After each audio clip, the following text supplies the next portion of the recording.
host, Sean Kenzie. Thank you for joining me once again on my channel on data engineering.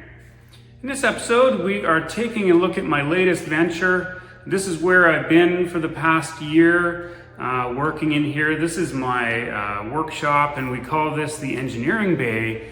And this is where we've been assembling servers and putting together routers and all kinds of stuff like that for our new venture, which is to create a cloud, which is an alternative for people that's nice and easy and cheap.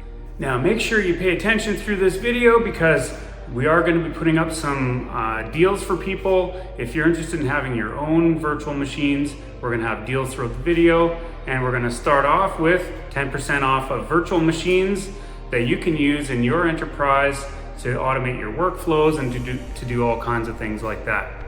So make sure you stick around through this video as we take a look at what's been happening. And you can sort of take a look at the giant tangle of wires I have in the background there, where we've been going through iterations of server clusters and setting those up on the workbench behind me, and then moving those into our data center.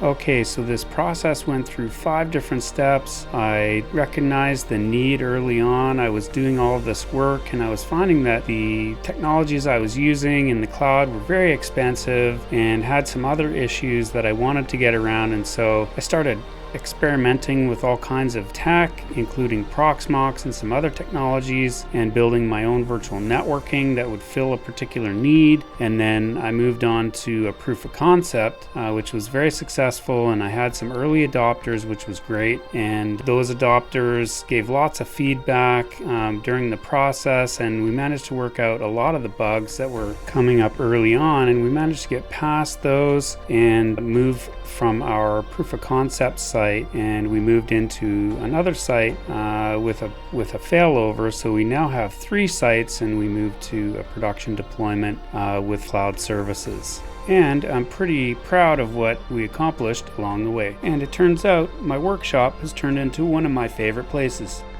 Now this space was actually a robotics facility before, and the company that was here, they moved out. And but we really benefited from it because this space actually had a lot of the stuff that we needed in order to do our sort of little skunkworks venture here. And it had all of the nice things like separated power on every circuit, and it had the networking we needed all throughout. And that was really great because you need some really awesome networking and things when you're starting up a new venture. We literally loaded up the truck with test equipment. This is Steve. He's my business partner in this venture, and we've actually had a blast putting all this together and playing with all this cool tech. And of course, we did take one corner of our new facility to make it nice for meetings and watching baseball games and things like that. And guys, can anyone tell me what this thing is for? I have no idea what this thing is for. It looks like a fume hood, but it doesn't really have the fume hood top part of it. If you know, please answer in the comments below. And what did we build over the past year and a half? Well, we have built a cloud platform that we wanted to give as an alternative for everyone, and Canadians in particular, to use in this time of increasing instability in the world. But also, it was just really cool to make our own platform with all of the new tools that are available that you can find freely online, and create an awesome platform with those. Okay, so there is a website for this venture. It is beaverdamtechnologies.ca. We are making a cloud for everyone, and specifically it does support some Canadian use cases. And so we've got lots of information on here. You can scroll through. We talk about data sovereignty, which is an important topic in Europe and Canada and around the world. And we have some featured virtual machines there, which are priced in Canadian dollars, that you can check out. We got a little cost calculator as well as some data about data sovereignty and things like that.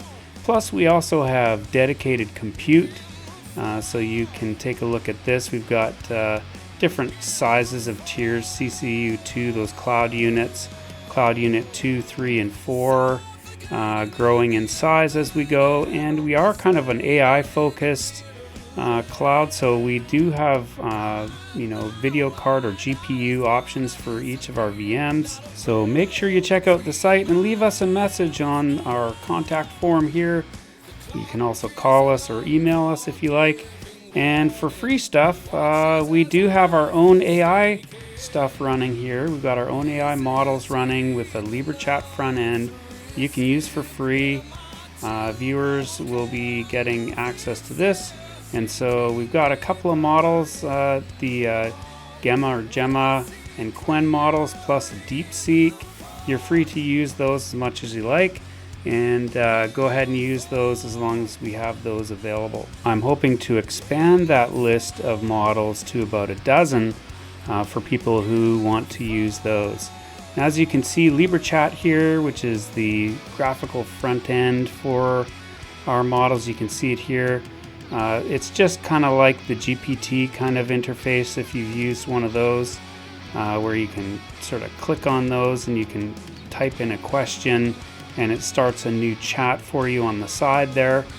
And in this case we could say, is it proper to put pineapple on pizza?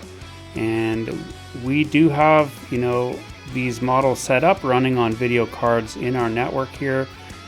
So these are all locally running. There's no connections to the outside world, and so you can use these as much as you like. Make sure you check it out, chat.beaverdamtechnologies.ca, and let us know how that goes for you. And of course, like all AI, it does make mistakes. Make sure to check out the terms of service and let us know if you'd be interested in seeing some bigger models on here. Well, thanks guys. I'm super jazzed to have you guys join me today. This is a very exciting time for myself and for my business partners. And tell me, what would you do with a site like this if you had the chance? How would you develop it? And what kind of features are you looking for in your cloud platform?